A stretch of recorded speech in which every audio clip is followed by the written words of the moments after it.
Assalamualaikum warahmatullahi wabarakatuh. Halo teman-teman, welcome to my podcast Islam bareng saya Melia Maisaera dengan NIM 2201016025 dengan prodi BPI 1A, bisa dipanggil Melisa.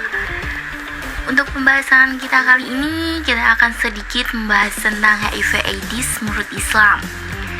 Sebelumnya, apa sih HIV/AIDS itu? Apa sih perbedaan HIV dengan AIDS itu? Nah, HIV ini sendiri adalah penyakit menular. Virus ini menyerang manusia dan menyerang sistem kekebalan tubuh sehingga tubuh menjadi lemah dalam melawan infeksi. Sedangkan AIDS adalah kondisi akibat serangan virus HIV. Jika virus ini terus menyerang tubuh, sistem tubuh akan terus semakin lemah. HIV bisa terjadi pada pria, wanita, anak-anak pun bisa tertular ya teman-teman. Penyakit HIV/AIDS harus mendapatkan perhatian khusus dunia kesehatan. Saat ini sih belum ditemukan obat yang dapat menyembuhkan HIV/AIDS. Ada beberapa gejala HIV/AIDS, salah satunya tuberkulosis dan kandidiasis. Tuberkulosis adalah TBC, penyakit bakteri menular yang berpotensi serius yang mempengaruhi paru-paru. Sedangkan kandidiasis, penyakit jamur pada kulit atau selaput lendir yang disebabkan oleh kandida, yaitu vagina, kulit, kuku, dan mulut. Teman-teman, tahu nggak sih penyebab penularan HIV/AIDS itu? Nah, aku kasih tahu ya penyebab penularan HIV/AIDS itu, yaitu ada 7. 1. Hubungan seksual tanpa pengaman. Yang kedua, penggunaan jarum suntik bersama-sama. Yang ketiga, alat tato atau tindik tidak steril. Yang keempat, transplantasi organ tubuh dari penderita HIV. Yang kelima, dari ASI ibu pengidap penyakit HIV. Yang keenam, diturunkan dari ibu ke janin dalam kandungan. Yang terakhir, pekerja rumah sakit biasanya lebih rentan. Salah satunya penularan HIV paling tinggi dilaporkan melalui hubungan seks yang tidak aman. Jadi tuh ada satu contoh remaja yang berhubungan seksual. Salah satu mereka itu ada yang mengidap penyakit HIV, misalnya si laki-laki. Tetapi si laki-laki tersebut tidak memberitahu kepada si perempuan yang diajakin hubungan seks dengan tidak memakai pengaman alias kondom. Maka kemungkinan besar si perempuan tersebut tertular penyakit HIV. Jadi di dalam Islam tidak boleh ya teman-teman berhubungan seksual jika belum waktunya, dalam arti belum menikah secara sah.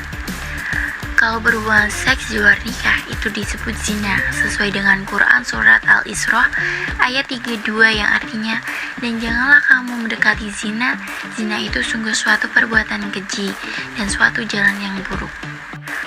Ada beberapa cara pencegahan HIV/AIDS yang dapat dicegah dengan cara bagi yang belum menikah dilarang melakukan zina. Dalam arti tidak melakukan hubungan seks di luar nikah, itu adalah langkah yang penting untuk tetap menghindari paparan HIV. Seperti dalil tadi ya teman-teman, dalam Quran surat Al-Isra ayat 32. Ada juga bersikap saling setia kepada satu pasangan seks. Hindari berperilaku berganti-ganti pasangan untuk meminimalisir kemungkinan penularan HIV. Dengan ibarat sudah menikah dilarang selingkuh.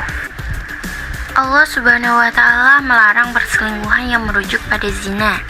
Saat perselingkuhan terjadi, maka Allah Subhanahu wa Ta'ala tidak akan memberikan hidayah kepada orang tersebut. Rasulullah pernah bersabda dari hadis yang diriwayatkan Muslim, yaitu wajib bagi kalian untuk berperilaku jujur, karena kejujuran itu membawa kepada kebaikan dan kebaikan itu membawa ke surga. Seseorang yang senantiasa jujur, ia akan tertulis di sisi Allah sebagai siddiq, orang yang sangat jujur. Dan jauhilah dusta, karena dusta itu membawa kepada perbuatan fajir, maksiat, dan perbuatan fajir membawa ke neraka. Seseorang yang sering berdusta akan ditulis di sisi Allah sebagai kadzab, orang yang sangat berdusta. Ada juga menggunakan kondom baru setiap melakukan hubungan seks. Menghindari penggunaan narkoba, terutama melalui jarum suntik, bisa mencegah seseorang terinfeksi HIV. Yang terakhir, menghindari berbagai jarum suntik juga dapat mencegah infeksi virus hepatitis B. Nah, Kementerian Agama terus berupaya meningkatkan kualitas kehidupan keagamaan umat. Dari situ diharapkan kesadaran akan nilai moral dan agama meningkatkan hingga dapat menekan kebiasaan berperilaku menyimpang. Salah satunya dalam hal seksual. Kurang taatnya masyarakat dalam menjalankan ajaran agama. Oleh karenanya, sesuai dengan visi Kementerian Agama untuk mewujudkan masyarakat Indonesia yang dapat beragama, rukun, cerdas, dan sejahtera lahir batin dalam rangka mewujudkan Indonesia yang berdaulat, mandiri, dan kepribadian berlandaskan gotong royong. Disertai salah satu misinya adalah meningkatkan kepahaman dan pengalaman ajaran agama. Kementerian Agama mempunyai peran strategi dalam mencegah penyakit ini. Kementerian Agama terus berupaya meningkatkan kualitas kehidupan agama dan umat. Dari situ diharapkan kesadaran akan nilai dan moral agama. Sekian dan terima kasih buat teman-teman yang sudah mendengarkan podcast Penyuluhan Islam dari saya. Dirasa sudah cukup pembahasan tentang HIV/AIDS ini.